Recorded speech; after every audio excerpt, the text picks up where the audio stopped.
So for this video, I'm going to be ranking all of the books that my Patreon members on my Patreon page have voted for me to read. And I think I have 16 books here. So this is like a year and 4 months, I believe, of patrons voting on books for me to read. And if you don't know, I do have a Patreon. You can sign up for as little as $1 a month up to $3 a month. And the more money you give me every month, the more slots you get on my Patreon wheel spin that I do every month. And essentially what I do every month is I put every Patreon member on a wheel every month and I spin it, and whoever wins gets to choose a book for me to read in the next month. And it doesn't have to be a book that's necessarily on my TBR. It can be any book they want me to read. And you'll find out soon enough that that leads to very interesting and varied results. And yep, I'm going to be ranking them. I have 16 books here. And, if people are picking books like from my TBR, they're more likely going to be books that I'm interested in. But this has been a lot of fun. Like I said, it is varied results, but it does get me out of my comfort zone a bit and gets me to try books that I would have never tried in the first place. So even though there are a few of these books that I'm not a fan of, or maybe they're a bit forgettable, I do have some books here that have proven to be really good, and I probably wouldn't have picked them up otherwise. So I do really enjoy doing the Patreon wheel spin because, like I said, it does get me to read out of my comfort zone a bit, or just to try stuff that maybe I've never even heard of before. So I think that's enough rambling. Let's go ahead and jump right into it. So we're going to start off at the bottom of the barrel. We're going to just talk about number 16 and 15 together, because they're the only books that I've DNF'd for this so far. And, of course, for my Patreon members, they're essentially paying me, right? So I don't want to, not read the books that they want me to read. But for these two books, I really was just not enjoying my time, so I decided to DNF them, which is a review in and of itself, I believe. So number 16, Empire of the Vampire, and number 15, The Forgetting Moon. Let's talk about Empire of the Vampire by Jay Kristoff. And really just both of these books, especially this one, I really just had no interest in reading. And I've heard of Jay Kristoff before with Nevernight Trilogy, but I'd heard some bad stuff about that. So I just figured his writing style wasn't going to be up my alley. And of course, when someone chose this for me to read, I gave it a fair shot. I got couple hundred pages in. It's like a 700-page chunker.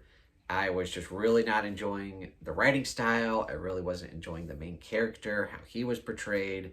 I just thought this book was very cringe. I did not like it. And then also The Forgetting Moon by Brian Lee Durfee. This one, I guess I wouldn't say I enjoyed it more, but I despised it less. For this one, it was just kind of boring, and the characters didn't really pop, and there was some cool world building aspects for this, I'll give it that much, but overall the characters were very lacking. The dialogue I really didn't enjoy, and I just didn't really like his writing style. So yeah, 16 and 15, Empire of the Vampire and The Forgetting Moon, were both DNFs for me, unfortunately. Coming in at number 14 on the list, we have The Black Tongue Thief by Christopher Bullman. Now, I did manage to finish this one. It's I listened to this on audio. It's a 12-hour audio, and I didn't hate it by any means, but I didn't love it like everyone else seems to.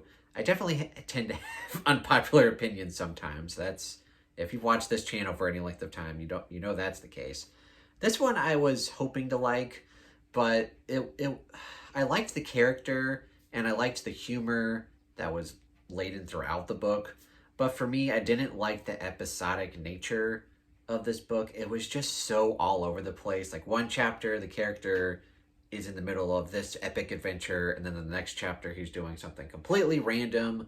It just felt like a bunch of side tangents, going back and forth, and there wasn't really a clear focus for me.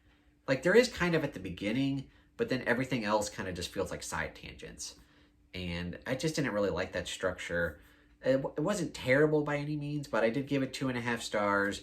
Not my favorite. And for number 13 on the list, we have Good Neighbors by Sarah Langan.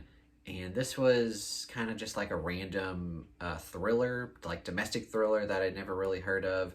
I went into it not really knowing too much about it, and I'll be honest, it's been a long time since I've read it, and I don't really remember that much. Looking on Goodreads, I think I rated it 3 stars, and like looking over the summary, I kind of vaguely remember.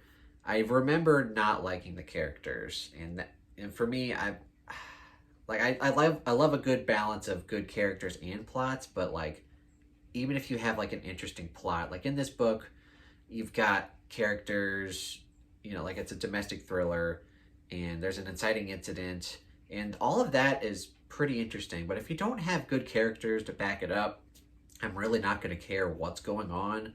And this one, all the characters just felt like caricature.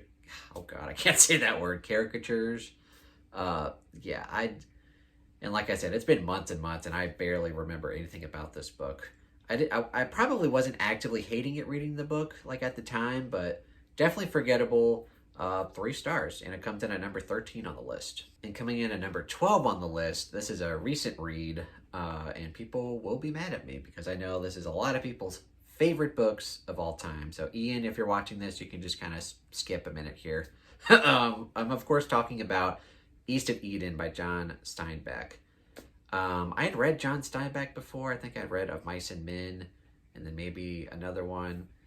I thought it was okay, but I knew going in that this was a lot of people's favorite book. Like I mentioned Ian, and then a few people on my Discord loved it, and then, I had my Patreon buddy read channel for it in the Discord.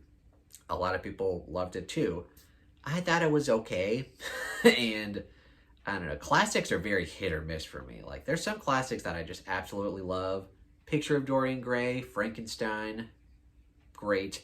And then there's other ones, like Charles Dickens or like The Great Gatsby. Like I'm very torn on a lot of classics. This one was just kind of fine. It was very long. I didn't really feel like it needed to be that long. And I don't know. Some of the character, it took a while to get going too. It was very slow. There were some interesting character moments when you get deeper in.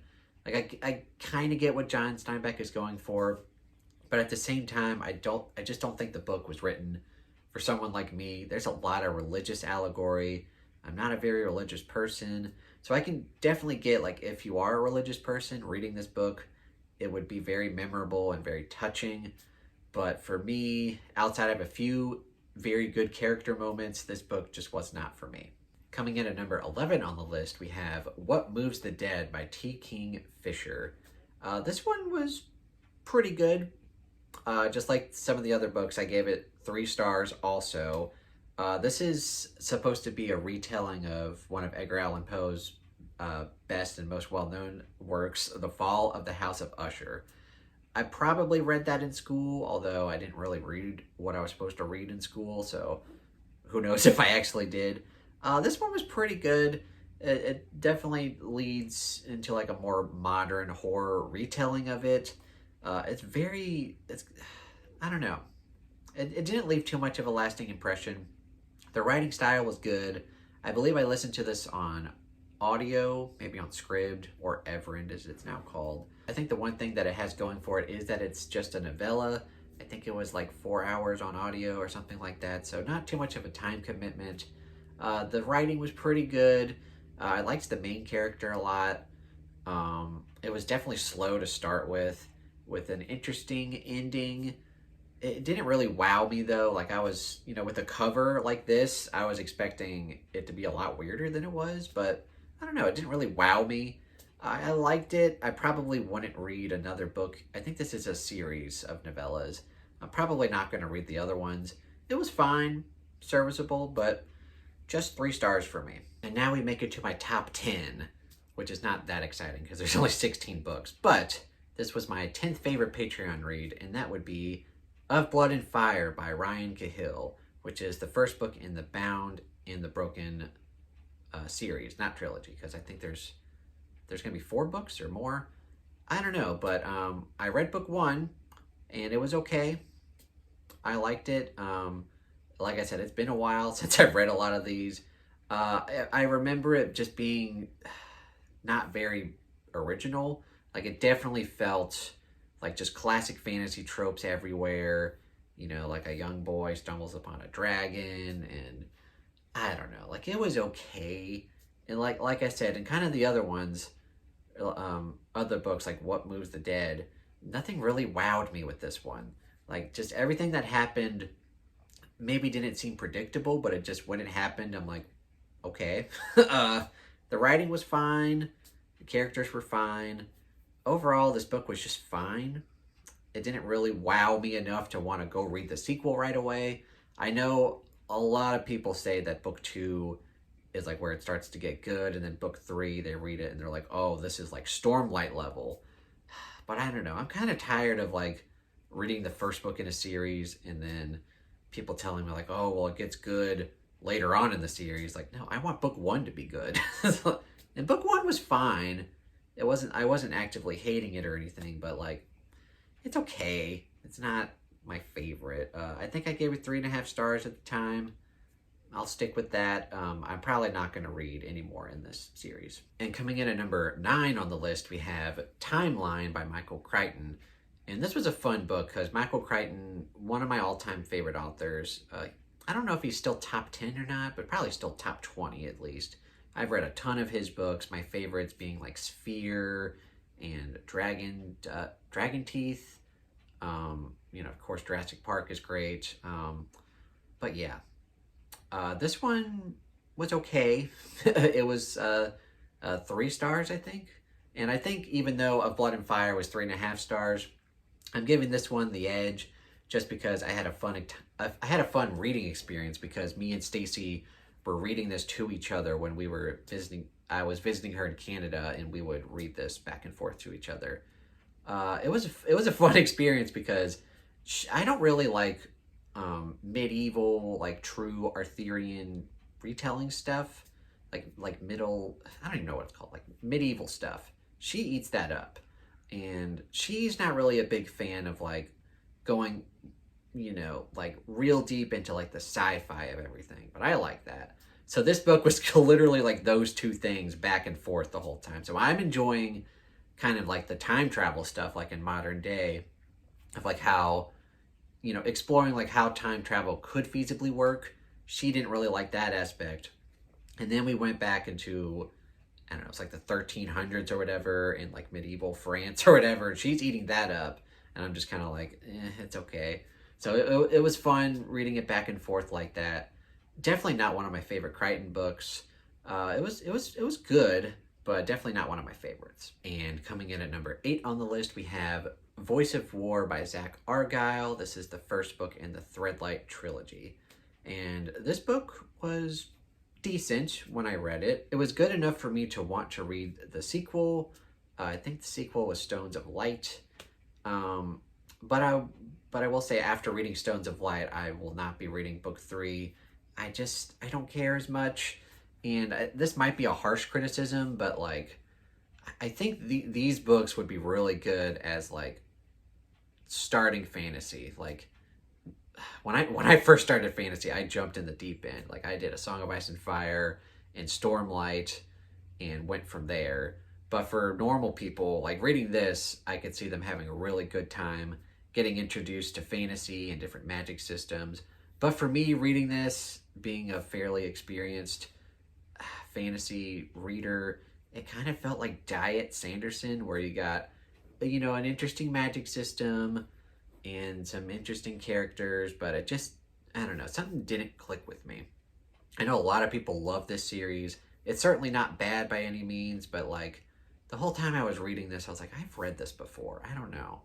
It just wasn't my favorite. Not bad by any means, but I did give it 3.5 stars. And now we get to my top 7.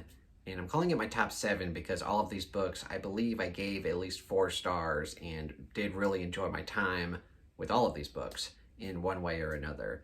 And so for number 7, I'm going to go with Inherent Vice by Thomas Pynchon. I don't know. But this book was a fun surprise because I had never read any of his books, and my Patreon member who chose this for me said that this was a pretty good starting point for getting into his works, because a lot of his works, I believe stuff like Gravity's Rainbow and other ones, are just like super dense and super long and very out there and very weird. This one is more grounded in a way, but also not. I don't know. I like reading weird fiction just because it gets you out of the comfort zone of just reading, oh, here's a fantasy book, here's a horror book. With I don't know. I just call these weird books. Like, they're just weird. I don't know what's going on. But basically, I like this one because it follows this detective in the 70s, and there's a lot of cool 70s references. It's very funny at times.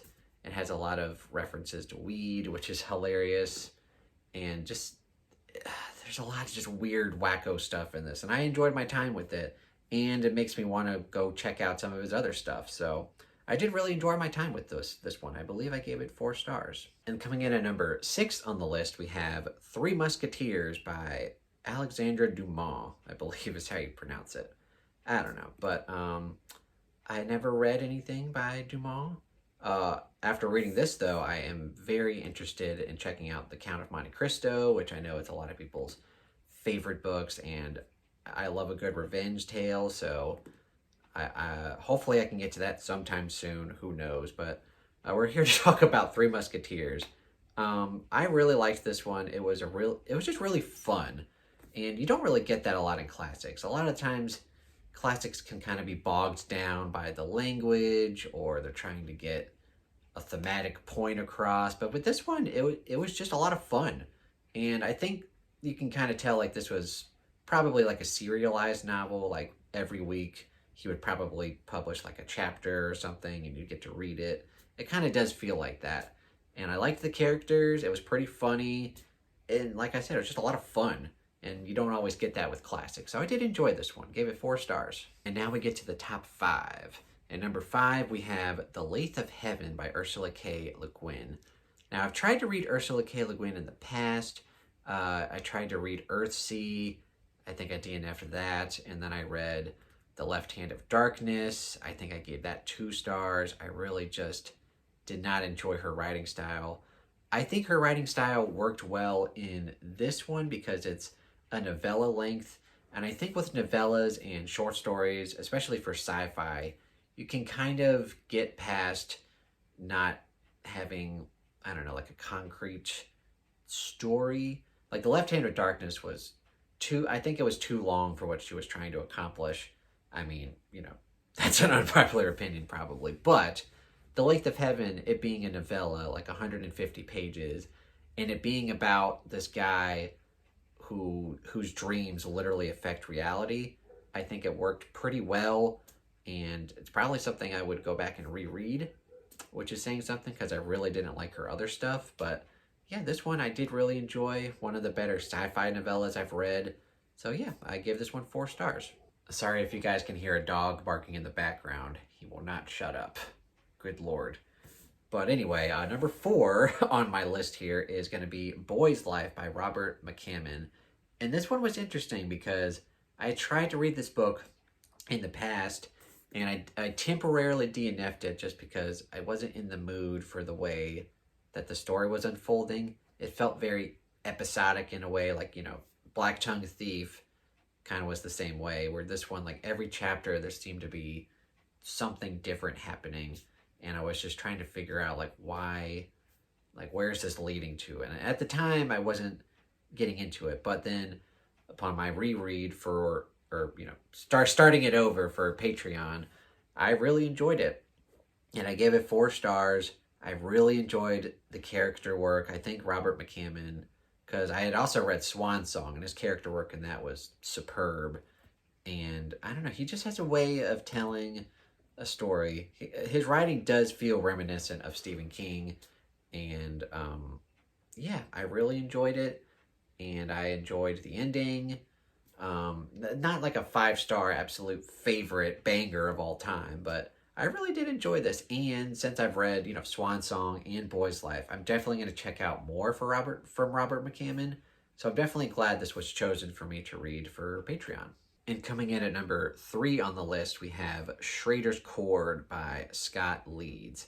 And this was a fun book because I had never heard of it, and I really enjoyed that cover of, like, the skull leading into the vinyl record.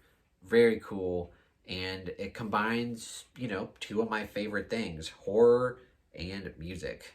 And that's what you get in this book. And essentially what it's about is that there's these records, these vinyl records, that if you play them, like if you're in the same room while they're playing, like bad things will happen to you. It does sound kind of silly, but it works very well. And you know, like certain things happen to certain people. Actually, yeah, I don't want to spoil it too much because it kind of takes a while to get into that. But the reason why I like this so much, not just because it's great horror and it has great music references, but like I said, the characters. I really enjoyed the characters in this one, and that kind of makes or breaks a lot of my favorite books for me. Is that it has great characters. So yeah, Schrader's Chord. Really enjoyed this one by Scott Leeds. I don't know if he's written any others. I think this might be a debut, but if he writes any more stuff, I will definitely check it out. This was a great book, 4 stars. So for my top 2 picks here, I'm going to be talking about them simultaneously because they are the first and second book in a fantasy series, a new favorite fantasy series for me, and that would be The Risen Kingdoms by Curtis Craddock. And of course, book 1 being An Alchemy of Masks and Mirrors, and book 2 being a labyrinth of scions and sorcerers. I can't pronounce the titles correctly, but I did enjoy reading them. Book 1 had a bit of a rough start, like the first 3 or 4 chapters, kind of trying to grasp like what the hell is going on. But then you get a little bit into it and you finally start to get a firm picture of what's going on, and just crazy stuff happening. Very cool magic system, and it's got some really cool horror elements too. And I don't know, it just has a very interesting blend of different world building aspects. Like a lot of the times, if I read a fantasy book and there's just too much going on, it can kind of feel incohesive. But with this one, it had a lot going on with great characters, great plot, and everything just came together very nicely. Book 1 did have a couple chapters near the end where it kind of threw me for a loop, and I was like, I don't know if I like this or not. But by the end, it got me back. And I can't spoil what that is, of course. And then book 2, I think I might like book 1 better, but book 2, pretty much the same thing. Great characters, great world building, just everything that I like in modern fantasy. And I will be reading book 3 eventually this year, which is also going to be another Patreon winner. So I think it's for Josephina. I'll link her channel down below because she also has a YouTube channel. This is one of her favorite fantasy series, and whenever she wins, I'm pretty sure she's going to want me to read the 3rd book, which I will be glad to do so, and probably also give it a high rating, unless it shits the bed, which I don't think it will. But yeah, so number 1 and 2, An Alchemy of Masks and Mirrors, and A Labyrinth of Scions and Sorcerers. All right, so that was me ranking all of my Patreon Wheelspin winner books. I don't know how I'm going to title this video, but yeah, essentially I'm ranking all of the books that my Patreon members voted on me reading. And like you can see, some of them I really didn't have that good of a time with. Some of them might be a bit forgettable, but for these top, 7 books, like I found new authors that I am looking forward to trying new stuff from, and even a new favorite fantasy series. So yeah, I'm going to keep doing the Patreon thing of having the wheel spin every month, and it's just fun to see what people pick. This month, I'm actually going to be reading Aching God by Michael Schell, the first book in the Iconoclast series. I've heard good things. I really don't know what it's going to be about, so it'll be fun. I have a buddy read for this if you want to read along with me and Patrick, who was the Patreon winner for that. And then from there, I do know. In March, I'm going to be reading Chasing Graves by Ben Galley. And like with Aching God, I really don't know. It definitely looks like it's going to be a fantasy with horror elements, because I think it has to do with zombies. I don't know, but if you want to read along with this, I found out that the entire trilogy is free on Audible, and I'm definitely going to be taking advantage of that. So if you want to read along with me about Aching God or Chasing Graves, both Patreon member picks, check out the Bookish Drummer Discord, and we will do that. And then, you know, for the rest of the year and until I don't have any more Patreon members, I will be doing the Patreon will spin every month, and I will have a link down below for the Patreon. If you want to join for as little as $1 a month, you can join and you will instantly be entered into the Patreon wheel spin. So thank you guys for watching this video. I'm sorry that I'm in a different setting right now, but Stacy is currently sleeping. So yeah, I had to film out here. But anyway, thank you guys so much for watching. If you enjoyed this video, please give it a thumbs up. Give it a, oh God, what's my outro? I haven't filmed in a few weeks. Just, you know what to do. Just, I trust you guys. Just do it. Please.